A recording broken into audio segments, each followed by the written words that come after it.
What's up, LEGO builders? Welcome back to Coconut Brick Studios, and in this video I'm going to be sharing with you 5 tips to take your LEGO Mocs to the next level.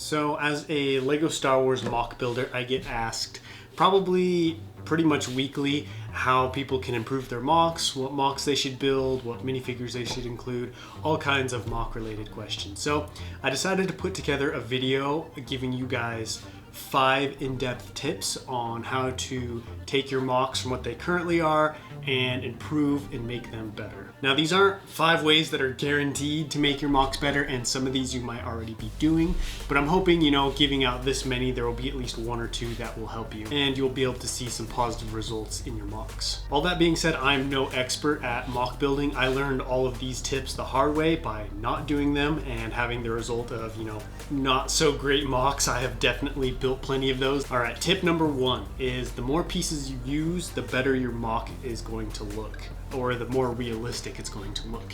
And what I mean by that is when you build something, the more pieces you put into that, the better it's going to look. This may sound kind of simple, even kind of redundant, but this is really something that, I myself had to learn and experience. Let me give you guys some examples of what I'm talking about. Let's say you build a Lego wall. You put some 2x4, 2x6 brick down, make yourself a nice tall little wall, nice and smooth and flat. These walls, they get the job done. They look all right, but you're really only using 1 to 2 different kinds of pieces and maybe, 10 pieces at most to build these walls. Whereas if you were to double that, use 15 to 20 pieces, using a lot of smaller pieces to kind of put them together to create a bigger picture, to create that wall, it's gonna look better and it's gonna look more realistic. Or take, for example, a tree. You could use some basic slopes, inverted slopes, slap them together, create a tower, stick some foliage on the top. You do have a tree, whereas if you were to go more complicated and use different kinds of slopes, different lengths, different sizes, basically seeing how many different parts you can use. The tree is gonna have a lot more angles, it's gonna have a lot more natural deformities, and it's gonna have a lot more character, and it's gonna look a lot less cartoonish and a lot more realistic. You can use this principle with pretty much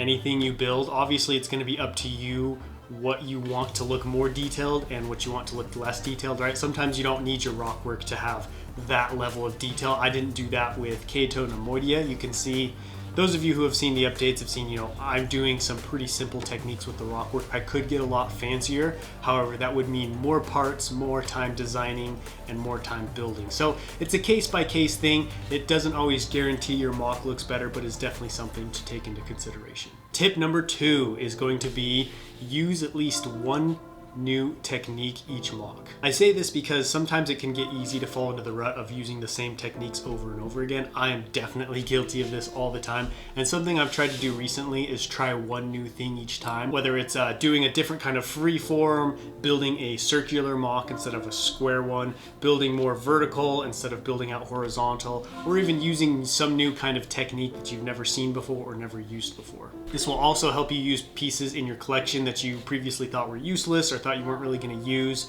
Suddenly you now have a purpose for them and you don't have to keep buying large amounts of pieces. You can start to use what's in your collection more often. If you want to find a great place to find a ton of new techniques and step-by-step instructions on how to build those techniques, I would highly recommend checking out Back to Brick 2 on Instagram.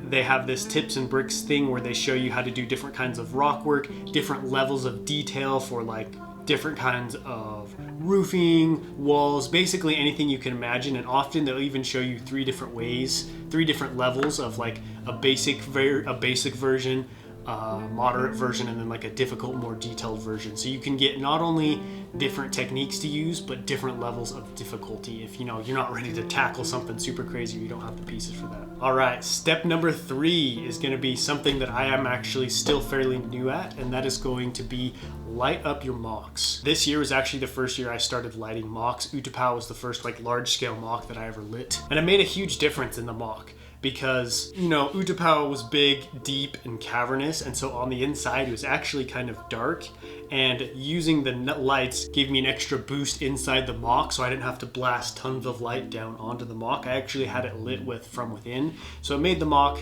easier to see, and this is a great way to help make your Moc be even easier to see. It's also pretty easy. In the beginning, you know, lighting was intimidating to me, but if you go through a website called Light My Bricks, they have some really simple, easy to use lighting setups, and they even have a basic starter kit that comes with all the stuff you need to get started. And it's super easy to incorporate into a Moc. From something as simple as a campfire to an explosion, you can pretty much always find something or incorporate something into your Moc that can be lit up.